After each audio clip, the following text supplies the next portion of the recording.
date. We've still got a lot of poker to play. I'm sitting next to the 2005 World Series of Poker main event champion. I have to say that every time before I announce your name, Joe. Unfortunately, it's a hell of a title. So, you've played these stakes. Do you approach this field? I mean, the answer will be yes, but let's get more into it. Do you approach this field a lot differently to a main event, for example? It's when you play in this field, you're playing with a known quantity. You know the players, you know their tendencies, you know they're not going to do anything ridiculous. So it's kind of like it helps you corral their activities.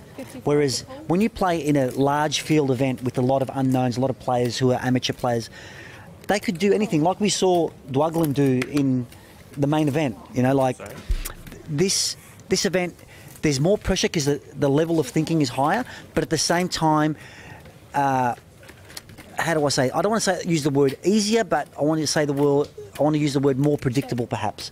Like, I know that he's going to make a move that makes sense. And they seem so relaxed too. Look at this. Well, we have Jason Moe raising with Queen Jack offsuit. Richard Jong calls and flops a full house, and it looks as though Jason's going to bet into him with what he thinks is a straight draw that might be live. We haven't spoken about Jason. Jason's a young gun of an online player. He has built up a very impressive record online, and he's very feared.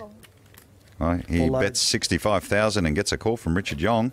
And look at this, the turn, as though it was scripted, a 9 of spades. So that will cost Jason Moe, I'd imagine, quite a bit. The poker gods are so cruel, aren't they? They sure are. Well, the pot now almost 300,000. Jason Moe with 1.2 behind him. Turns a straight. Little does he know Richard Yong is sitting on a full house. And he's pretty much flopped him dead.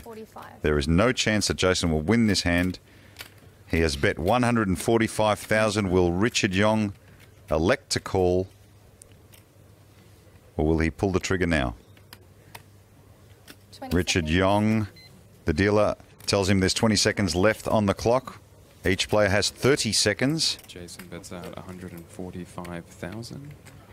Richard Yong making a big bet of over 350,000 now, trying to get the rest of Jason Moe's money, given that Jason has such a strong hand. Is this the time, Joe? Is this where he sticks it in? Would he be wrong to? No, he wouldn't be wrong to. Look, you know, I've said it time and time again. It's hard enough to make a pair, let alone a straight, let alone a full house. So it's sometimes you just get cold decked. This is a cold deck. Jason calls. He's announced call, so we will see a river. And the river is an 8 of hearts and gives Richard Yong quads, and he announces all in. So,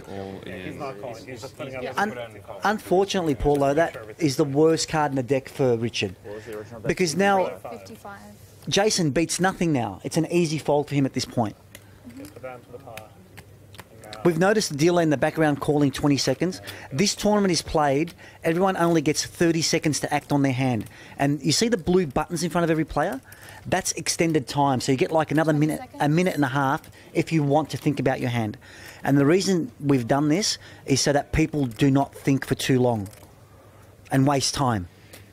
Is it possible that the lucky 8 on the river for Richard Yong giving him quads could be a saviour? And it is, Joe, you're right. It saved Jason Moe. He would likely have called had that river been anything else. But Richard Yong with a very... Tell me pretty lies, look me in the face, tell me that you love me, even if it's